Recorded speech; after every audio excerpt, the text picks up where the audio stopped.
ناداروں کو علم کے موتی آقا نے انمول دیے۔ یا رب لک الحمد کما ینبغی لجلال وجہک وعظیم سلطانک۔ الحمد للہ رب العالمین والصلاة والسلام علی رسولہ الکریم۔ ربنا لا تزغ قلوبنا بعد اذ ہدیتنا ہب لنا من لدنک انک انت الوہاب۔ یا مقلب القلوب ثبت قلوبنا علی دینک۔ رب اشرح لی صدری ویسر لی امری واحلل عقدۃ من لسانی یفقہوا قولی۔ فاعوذ باللہ من الشیطان الرجیم، بسم اللہ الرحمن الرحیم۔ السلام علیکم پیارے بچوں، کیسے ہیں آپ؟ امید ہے کہ آپ سب خیریت سے ہوں گے، اور میری دعا ہے کہ اللہ تعالیٰ آپ سب کو حفظ و امان میں رکھے، خیر و عافیت سے رکھے۔ بچوں، آج جو حدیث ہم پڑھیں گے اس کا موضوع ہے کمزور لوگوں کی فضیلت، اور بہت بہترین حدیث ہے، آپ اس کو ضرور سنیے گا، اور انشاءاللہ پھر ہم عمل بھی کریں گے، اور مجھے یقین ہے کہ آپ ضرور سنتے ہیں اور پھر اس پر عمل بھی کرتے ہیں۔ آئیے بچوں، ہم آج کی حدیث پڑھتے ہیں۔ ہاں، ہمیشہ کی طرح حدیث پڑھنے سے پہلے راوی حدیث کا تعارف ہو جائے۔ اس حدیث کے راوی حضرت معاذ بن جبل ہیں۔ ویسے حضرت معاذ بن جبل کا اصل نام عویمر اور کنیت ابو دردہ ہے۔ آپ رضی اللہ عنہ قبیلہ خزرج کے خاندان عدی بن قعب سے تھے، اور آپ رضی اللہ عنہ نے سن 2 ہجری میں اسلام قبول کیا، اور اسلام قبول کرنے میں 1 سالہ تاخیر کی وجہ سے ساری زندگی آپ رضی اللہ عنہ کو اس کا دکھ رہا۔ آپ رضی اللہ عنہ فرمایا کرتے تھے کہ ایک گھڑی کی بھی خواہش نفس دیر پر غم پیدا کرتی، یعنی اس سے بہت زیادہ غم پیدا ہوتا ہے اگر ہم اپنے آپ کو اپنے نفس کے تابع کریں۔ اور غزوہ احد آپ رضی اللہ عنہ کی ایمان کی حالت میں ہوا تھا، یعنی آپ رضی اللہ عنہ اس میں شریک ہوئے تھے، اور اس میں آپ رضی اللہ عنہ نے نہایت سرگرمی بہت زیادہ اس میں حصہ لیا تھا، یعنی نہایت سرگرمی سے حصہ لیا تھا، اور آپ رضی اللہ عنہ کی شجاعت بہادری کو دیکھ کر آپ صلی اللہ علیہ وسلم نے فرمایا عمر کس قدر اچھے سوار ہیں۔ اور ابو دردہ رضی اللہ عنہ کا علم متفقہ بہت سے امراض، یعنی امراض جہل کو شفا بخشتا ہے۔ معاذ بن جبل رضی اللہ عنہ نے وفات کے وقت وصیت کی تھی کہ ابو دردہ سے علم سیکھنا۔ ہجرت کے 23 سال بعد آپ رضی اللہ عنہ اس جہان فانی سے کوچ کر گئے۔ آئیے بچوں، اب ہم حدیث پڑھتے ہیں۔ اللہ علیہ وسلم صلی اللہ علیہ وسلم۔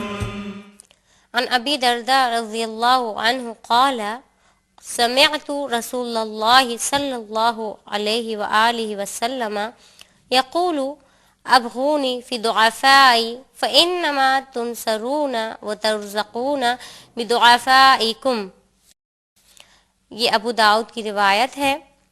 حدیث کا بامحاورہ ترجمہ یہ ہے، صلی اللہ علیہ وسلم صلی اللہ علیہ وسلم۔ رسول اکرم صلی اللہ علیہ وآلہ وسلم کو فرماتے ہوئے سنا ہے کہ تم مجھے کمزور لوگوں میں تلاش کرو، اس لیے کہ کمزور لوگوں کی بدولت تمہیں فتح یابی ہوتی ہے اور رزق مہیا ہوتا ہے۔ اب ہم حدیث کے لفظی معنی پڑھتے ہیں، یعنی الفاظ معنی پڑھتے ہیں۔ سمعت، میں نے سنا، رسول اللہ صلی اللہ علیہ وآلہ وسلم، رسول اللہ صلی اللہ علیہ وآلہ وسلم، یقول، وہ کہہ رہے تھے، ابغونی، تم مجھے تلاش کرو، الضعفاء، کمزور، تنصرون، تم کو نصرت ہوتی ہے، ترزقون، تمہیں رزق مہیا ہوتا ہے، فإنما، پس سوائے اس کے نہیں، فی، میں، بدعفائکم، تمہارے کمزور، یعنی ابو دردہ کہتے ہیں کہ میں نے رسول اللہ صلی اللہ علیہ وسلم کو فرماتے ہوئے سنا کہ تم مجھے کمزور لوگوں میں تلاش کرو، اور کمزور لوگوں ہی کی بدولت تمہیں فتح یابی نصیب ہوتی ہے۔ آئیے بچوں، ہم اس حدیث کی شرح یعنی تشریح پڑھتے ہیں۔ ہم سمجھتے ہیں کہ آپ صلی اللہ علیہ وسلم نے اس حدیث میں کیا فرمایا ہے۔ صلی اللہ علیہ وسلم۔ وسلم صلی اللہ علیہ وسلم. ہم دنیا میں بہت سے لوگوں کو دیکھتے ہیں، اپنے جیسے لوگوں کو بھی، اور ایسے لوگ بھی ہیں جو کمزور ہیں کسی لحاظ سے، یا پھر معذور لوگوں کو بھی ہم دیکھتے ہیں. کبھی ہم نے یہ بات سوچی ہے کہ اللہ تعالیٰ نے تمام انسانوں کو ایک جیسا نہیں پیدا کیا؟ اگر بہت سارے لوگ صحیح ہیں تو ان میں سے چند لوگوں کو، تمام لوگوں کو نہیں، صرف چند لوگوں کو اللہ تعالیٰ نے معذور بھی بنایا ہے. کیوں؟ تاکہ جب ہم انہیں دیکھیں تو ہمیں عبرت حاصل ہو. دیکھیے، جب میں کسی ایک نابینا انسان کو دیکھوں تو پھر میری فیلنگز کیا ہوں گی؟ کسی اور معذور انسان کو دیکھوں تو میں یہ سوچوں کہ میرے رب نے مجھے مکمل پیدا کیا ہے، مجھے بہتر پیدا کیا ہے، مجھے آنکھیں عطا کی ہیں کہ میں آج دنیا کو دیکھ سکوں. یہ بات کبھی ہم کیوں نہیں سوچتے کہ اللہ تعالیٰ نے تمام لوگوں کو ایک جیسا کیوں نہیں پیدا کیا، صرف چند لوگوں کو معذور پیدا کیا ہے؟ اس میں اس کی بہت بڑی حکمت ہے. ایک تو یہ کہ ہم انہیں دیکھ کر عبرت حاصل کریں اور اپنے رب سے دعا کریں، اور دوسری بات، کمزور لوگوں کو انکریز کرنے کے لیے اللہ کے نبی صلی اللہ علیہ وسلم نے کیا فرمایا؟ اس حدیث میں آپ دیکھ لیجئے کہ اللہ کے نبی صلی اللہ علیہ وسلم نے فرمایا کہ تم مجھے تلاش کرو کمزور لوگوں میں. اور امام بخاری رحمۃ اللہ علیہ روایت کرتے ہیں، آپ صلی اللہ علیہ وسلم کی ایک حدیث ہے جس میں اللہ کے نبی صلی اللہ علیہ وسلم نے تمام غربا و مساکین کو سراہنے کے لیے اللہ رب العزت سے یہ دعا مانگی تھی کہ اے اللہ مجھے مسکین بنا دے اور میرا حشر، میرا خاتمہ انہی مسکین لوگوں میں کر دے. اور یہ بخاری کی روایت ہے جس میں آپ صلی اللہ علیہ وسلم نے یہ دعا مانگی. آپ صلی اللہ علیہ وسلم نے اس دعا کے ذریعے ان تمام لوگوں کو سراہا ہے کہ میں تمہارے ساتھ ہوں. اس میں دیکھیے ایک حکمت بھی ہے، اللہ کے نبی صلی اللہ علیہ وسلم اس میں کہہ رہے ہیں کہ میں تمہارے ساتھ ہوں. کیونکہ دیکھیے، جب کوئی انسان کمزور ہوتا ہے یا اس کے ساتھ پریشانیاں ہوتی ہیں تو وہ مایوس ہو جاتا ہے، اور پھر مایوسی کیا ہے؟ کہ منفی عمل ہے، اور جو انسان سوچتا منفی ہے تو اس کا پھر عمل اس کے جو رد عمل ہے، اس کے جو اعمال ہیں وہ بھی منفی ہونے لگتے ہیں. جب سوچ منفی ہوگی تو اعمال بھی خود بخود منفی ہونے لگیں گے. تو اس لیے اللہ کے نبی صلی اللہ علیہ وسلم نے ایسے لوگوں کو سراہنے کے لیے دعا مانگی. اور اس حدیث میں جیسا کہ کہا کہ مجھے اگر تلاش کرنا ہے تو غربا و مساکین میں تلاش کرو.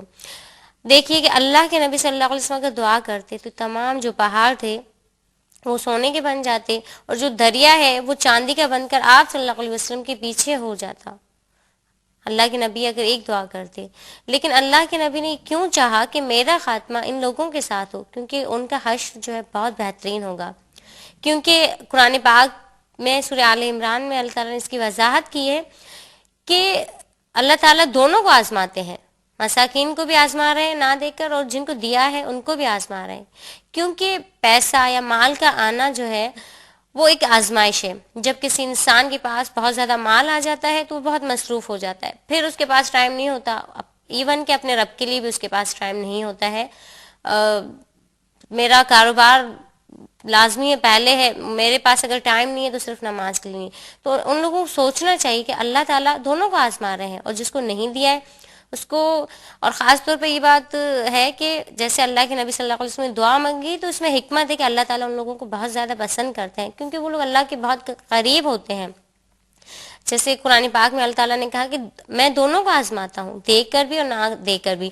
اب کچھ لوگ جب دعویٰ کرتے ہیں ایمان کا کہ ہم ایماندار ہیں یا ہم مومن ہیں یا ہم مسلمان ہیں، تو اللہ تعالیٰ جب ان کو دیتے ہیں تو وہ یہ سوچنے لگتے ہیں کہ بھئی ہمارے اعمال کی وجہ سے اللہ تعالیٰ ہمیں دے رہا ہے، اللہ تعالیٰ تو ہمیں بہت نواز رہے ہیں.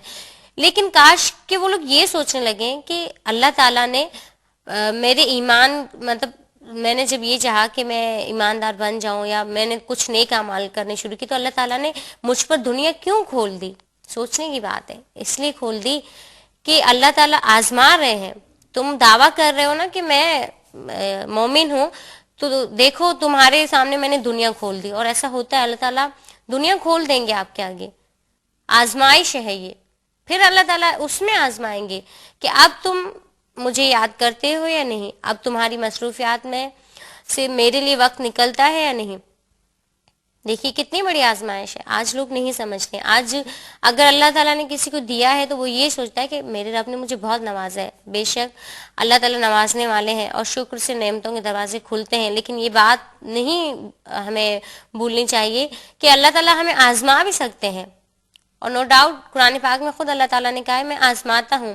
ایک قرآن پاک کی آیت میں جب اللہ تعالیٰ نے یہ وضاحت کر دی کہ جب اللہ تعالیٰ نے کہا ان لوگوں کو جن کو دیا ہے، کیونکہ تمام زمین و آسمان کے خزانے صرف اللہ تعالیٰ ہی کے لیے ہیں، اللہ تعالیٰ نے جن کو دیا ہے ان سے قرآن پاک میں آتا ہے باقاعدہ کہ جب ان سے کہا جاتا ہے کہ تم اللہ کی راہ میں خرچ کرو تو وہ کہتے ہیں مومنین سے کیا تمہارا رب غریب ہے کہ جو ہم اس کی راہ میں دیں. تو اللہ تعالیٰ نے اس کا بہترین جواب دیا اور اس میں بہت حکمت ہے.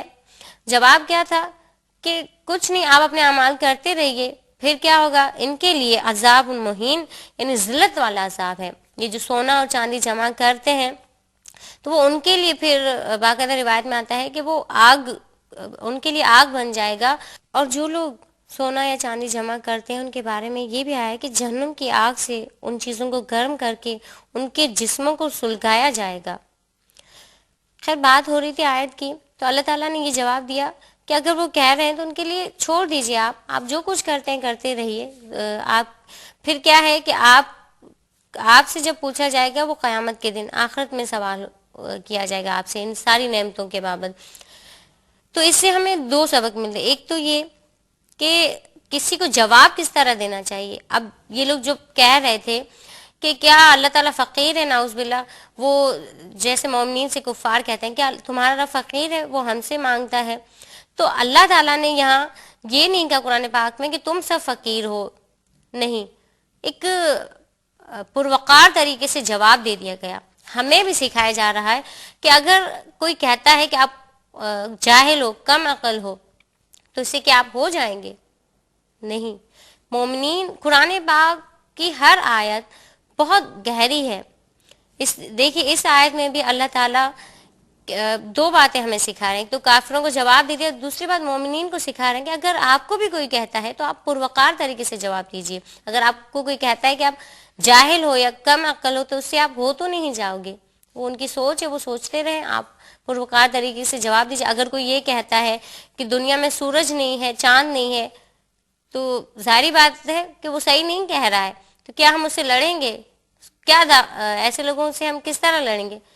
اس کا اصل تو یہی ہونا چاہیے کہ ہم یہی سوچیں، جواب ہی نہ دیں یا پروقار طریقے سے کہ یہ بات تو اٹل ہے، دنیا میں سورج بھی اور چاند بھی. اسی طریقے سے اللہ تعالیٰ نے ہمیں ہماری منصبی ذمہ داری سمجھائی ہے کہ تمہارا کام کیا ہے کہ لوگوں کو صرف اطیع اللہ و اطیع الرسول کی دعوت دو، کہ اطاعت کرو اللہ کی اور اللہ کے رسول کی. ہمیں ڈائریکشن دے دی گئی کہ آپ نے یہ کرنا ہے، اس کے علاوہ آپ کو کچھ نہیں کرنا ہے. اس لیے ہمیں اپنی منصبی ذمہ داری کو سمجھنا ہے.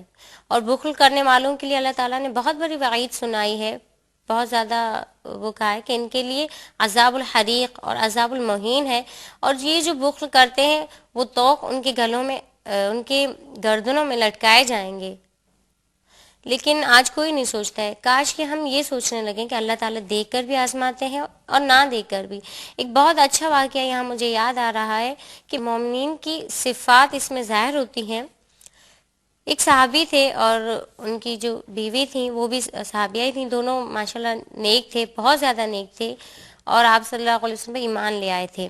آپ صلی اللہ علیہ وسلم نے فرمایا کہ جب تمہیں کوئی تکلیف پہنچتی ہے تو اللہ تعالیٰ تمہیں یاد کرتے ہیں. اچھا، تو ان دونوں نے سوچا کہ بہت عرصہ ہو گیا، کوئی تکلیف نہیں آئی ہمارے اوپر، کہیں اللہ تعالیٰ ہم سے ناراض تو نہیں ہو گئے ہیں. تو ان کی جو صحابیہ تھی، ان کی جو زوجہ محترمہ تھی، انہوں نے کہا کہ ایسا کیجئے. ان دونوں میں بہت محبت تھی، لیکن انہوں نے کیا کہا کہ آپ ایسا کیجئے، مجھے طلاق دے دیجئے. تو صحابی حیران ہو گئے، انہوں نے کہا کہ کیوں؟ کہا کہ نہیں، مجھے بے شک بہت تکلیف ہوگی، لیکن ہے نا مسئلہ یہ ہے کہ ہمارے اوپر کوئی تکلیف نہیں آئی، کیا اللہ تعالیٰ ہمیں یاد نہیں کرتے؟ انہوں نے کہا نہیں، اس طرح نہیں ہو سکتا ہے، ہم ایسا کرتے ہیں، اللہ کے نبی صلی اللہ علیہ وسلم کے پاس چلتے ہیں. لیکن جب وہ راستے میں ہی تھے تو ایک حادثہ پیش آیا اور ان کی ٹانگ جو ہے وہ زخمی ہو گئی. تب وہ حالانکہ بہت زیادہ روایت میں آتا ہے زخمی ہوئی تھی، لیکن انہوں نے کہا کہ میرے رب نے مجھے یاد کیا. یعنی ان کی سوچ، اسلام کا ابتدائی مرحلہ تھا، ابتدائی مراحل تھے، لیکن ان کی سوچ دیکھیے کیا تھی کہ جب ہمیں کوئی تکلیف پہنچے گی یا تنگ دستی ہوگی تو اب بھی اللہ تعالیٰ ہمیں یاد کرتے ہیں، اللہ تعالیٰ ہمیں آزماتے ہیں. اور اگر ہمارے اوپر کوئی پریشانی نہیں آ رہی تو اس کا مطلب اللہ تعالیٰ ہمیں بھول گئے ہیں. ان کی سوچ دیکھیے. آج ہماری سوچ کیا ہے کہ اللہ نہ کرے اگر ہم پر کوئی آزمائش آ جائے تو ہم تو چلانا شروع کر دیتے ہیں. ہم کہتے ہیں کہ اللہ تعالیٰ نے ہمیں یہ کیا، اللہ تعالیٰ نے ہمارے ساتھ زیادتی کی ہے. جیسے کہ سورۃ الفجر میں اللہ تعالیٰ کہتے ہیں نا کہ جب میں ان کو نوازتا ہوں تو کہتے ہیں ربی اکرمن، میرے رب نے مجھے نوازا ہے. اور جب میں ان کو آزماتا ہوں تو کہتے ہیں کہ ربی اہانن، کہ ہمارے رب نے تو ہمیں رسوا کر دیا ہے. یہ صفات، کیونکہ اللہ تعالیٰ انسانوں کے نیچر کو جانتے ہیں اور اللہ تعالیٰ سے زیادہ جاننے والا کوئی نہیں ہے. دیکھیے اب سوچ یہ ہونی چاہیے کہ جتنی آزمائش آتی ہیں اللہ تعالیٰ کی طرف سے، اللہ تعالیٰ دونوں کو آزماتے ہیں، دیکھ کر بھی اور نہ دیکھ کر بھی. خاص طور پر جیسا کہ اللہ کے نبی صلی اللہ علیہ وسلم نے دعا بھی مانگی ہے اور اس مبارک حدیث میں بھی کہا ہے کہ فتح یابی جو ہے کمزور لوگوں کی بدولتی نصیب ہوتی ہے، اور مجھے اگر تلاش کرنا ہے تو انہی لوگوں میں تلاش کرو. ایسے لوگوں کی فضیلت ظاہر ہوتی ہے. اور جو لوگ دنیا میں معذور ہیں انشاءاللہ آخرت میں وہ سب صحیح ہو جائیں گے اگر وہ آپ صلی اللہ علیہ وسلم کی اس بات کو لے لیں کہ اللہ کے نبی صلی اللہ علیہ وسلم نے کہا ہے کہ میں تم لوگوں کے ساتھ ہی ہوں. جب اللہ کے نبی صلی اللہ علیہ وسلم نے کہہ دیا ہے تو بات ہی ختم ہے. ہمیں دنیا سے کیا ہے، دنیا تو ختم ہو جائے گی. ہمیں اپنی زندگی کے دن اس طرح گزارنے ہیں جیسے کہ میں سفر میں ہوں. ان کو بہت زیادہ آپ صلی اللہ علیہ وسلم نے حوصلہ دیا ہے، ان کو کہا ہے کہ میں تمہارے ساتھ ہوں، تاکہ وہ منفی سوچیں نہ سوچیں اور منفی عمل ان کے اندر نہ ہو. اور ایک بات ہے کہ ہم لوگوں کی عبرت کے لیے ان کو بنایا گیا ہے تاکہ ہم لوگ ان کو دیکھ کر عبرت حاصل کریں اور اپنے رب کا شکر ادا کریں. اور دوسری بات میں آپ سے کہوں گی کہ اس سے ایک اور بات بھی نکلتی اس حدیث مبارک سے کہ ہمیں ان لوگوں کا مذاق نہیں بنانا چاہیے. جیسے کہ قرآن پاک میں بھی اللہ تعالیٰ نے کہا ہے کہ کیا بتا کہ وہ تم سے بہتر ہوں. نو ڈاؤٹ وہ ہم سے بہتر ہیں، بظاہر جسمانی طور پر وہ ہم سے کمزور ہیں لیکن وہ ہم سے بہتر ہیں، کیونکہ اللہ کے نبی صلی اللہ علیہ وسلم نے کہا ہے کہ میں ان کے ساتھ ہوں. اور اس حدیث کے جو راوی ہیں حضرت ابو درداء رضی اللہ عنہ بہت عظیم اور مشہور صحابی ہیں. اور یہ حدیث بھی آپ صلی اللہ علیہ وسلم نے ان کو کیوں سنائی تھی کہ ان کے دل میں خیال آیا تھا، کیونکہ ابھی دور جاہلیت کے بہت قریب تھے اور انسانی فطرت کے عین مطابق ان کے دل میں خیال آیا کہ کمزور لوگوں سے میں عظیم ہوں اور میں ان سے زیادہ اچھا ہوں. تو آپ صلی اللہ علیہ وسلم نے ان کو یہ کہا کہ نہیں، کمزور لوگوں کی بدولت ہی ہمیں فتح یابی نصیب ہوتی ہے، اور جن کو آپ کمزور سمجھتے ہیں میں ان کے ساتھ ہوں، آپ ان کو کمزور نہ سمجھیے. اور اس کے بعد حضرت ابو درداء کے دل سے تو یہ بات نکل گئی تھی، کیونکہ ابھی اسلام جو ہے اوائل مراحل میں تھا، تو آپ صلی اللہ علیہ وسلم نے ان کو یہ بات سمجھائی تھی. اور اس کے ساتھ ہمیں بھی یہ سوچنا چاہیے کہ کوئی انسان ہم سے کمزور نہیں ہے، کسی انسان کو حقیر نہیں سمجھنا چاہیے اور کسی کو کمزور نہیں سمجھنا چاہیے. ہمیشہ اللہ تعالیٰ کا شکر ادا کرنا چاہیے. ہمیں بھی چاہیے کہ ہم کمزور لوگوں کا احترام کریں، ان کی عزت کریں، ان سے محبت کریں اور انہیں بھی اپنے جیسا سمجھیں اور اپنے آپ کو ان سے بہتر نہ سمجھیں. اللہ تعالیٰ سے دعا ہے کہ اللہ تعالیٰ ہم سب کو ان تمام باتوں پر عمل کرنے کی اور اس مبارک حدیث پر عمل کرنے کی توفیق عطا فرمائے. آئیے بچوں، ہمیشہ کی طرح اب ہم اس حدیث کا راہ عمل پڑھتے ہیں، یعنی ہمیں کیا کرنا چاہیے. پڑھتے ہیں ہم راہ عمل. اللہ علیہ وسلم صلی اللہ علیہ وسلم. نمبر 1، رزق اور نصرت کمزور لوگوں کی بدولت دیا جاتا ہے. نمبر 2، اپنے آپ کو کمزور سے بہتر نہ سمجھا جائے بلکہ کمزور لوگوں کو اپنے سے برتر سمجھا جائے. نمبر 3، ہمیں چاہیے کہ ہم کمتر لوگوں کے مقام و مرتبے کو سمجھیں اور اپنے دل سے اپنی بڑائی کے تصور کو ختم کریں. نمبر 4، کمزور کا احترام کریں، ان کی عزت کریں اور ان سے محبت کرنے والے بنیں. اللہ تعالیٰ سے دعا ہے کہ اللہ تعالیٰ ہم سب کو عمل کی توفیق عطا فرمائے. اس کے ساتھ ہی مجھے اجازت دیجیے. اس سے پہلے ہمیشہ کی طرح ضرور کہوں گی کہ اپنا فیڈ بیک ہمیں ضرور بھیجیے. اسکرین پر جو ای میل ایڈریس ہمارا آ رہا ہے اسے نوٹ کر لیجیے اور اپنا فیڈ بیک ہمیں لازمی بھیجیے. اس کے ساتھ ہی مجھے اجازت دیجیے. اللہ حافظ. السلام علیکم ورحمۃ اللہ وبرکاتہ. اس پروگرام کی سی ڈیز اور ڈی وی ڈیز کے لیے درج ذیل پتے پر اپنے آرڈرز بذریعہ خط یا ای میل بک کرائیں. Incharge QTV D120 site Karachi Pakistan. Email address qcampus@arydigital.tv. ناداروں کو علم کے موتی آقا نے انمول دیے. اعوذ باللہ من الشیطان الرجیم. بسم اللہ الرحمن الرحیم.